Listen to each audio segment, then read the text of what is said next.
Almost 500 people have been killed in the deadliest day of attacks in Lebanon in decades, with Israel pounding Hezbollah targets close to its northern border.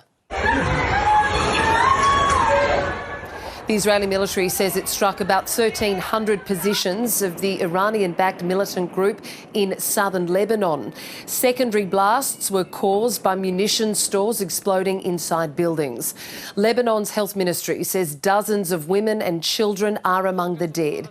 More than 1,600 people have been injured. Lebanese officials say it's the country's highest daily death toll from violence since the 1975 to 1990 civil war.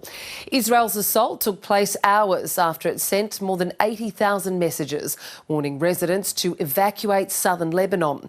The Israeli Prime Minister also outlined the reasons for the attacks in a recorded message. Israel's war is not with you. It's with Hezbollah. For too long, Hezbollah has been using you as human shields. It placed rockets in your living rooms and missiles in your garage. Those rockets and missiles are aimed directly at our cities, directly at our citizens. To defend our people against Hezbollah strikes, we must take out those weapons.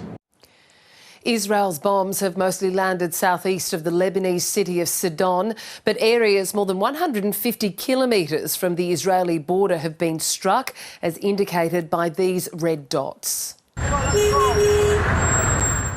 Roads out of the south have been packed with cars, with many people travelling towards the capital, Beirut. It's the biggest exodus since 2006, when Israel and Hezbollah engaged in a devastating month-long conflict. Residents have described chaos as they tried to get out of harm's way. There were strikes there, so we got into the car and came here, and we don't know what's left behind. I swear we don't know what's happening. Strikes, warplanes, destruction. No one is left there. Everyone has fled. We took our belongings and left. Right now, no one knows where to go.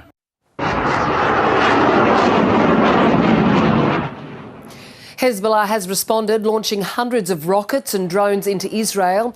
The Israeli government says many were intercepted by its Iron Dome defence system. About 60,000 people have been evacuated from northern Israel due to the cross-border fighting.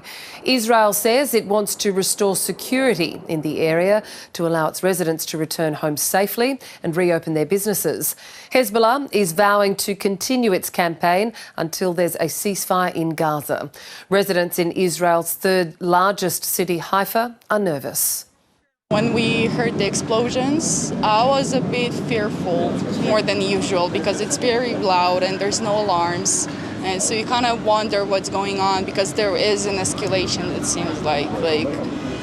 We are used to it, but it seems really serious this time. We just want that all the threat of Hezbollah, it will be end of this. That's what we want. People afraid, scared to go out. And we're waiting for the better days. We are in difficult now, but nothing we can do. Tensions escalated last week when thousands of pagers and walkie-talkies used by Hezbollah members exploded over 2 days. Israel hasn't commented on those attacks. World leaders are calling for a diplomatic solution and a ceasefire and hostage deal between Israel and Hamas to end the war in Gaza and to prevent a wider regional conflict from breaking out. The diplomatic resolution is achievable. That's what we still believe. It is urgent, obviously.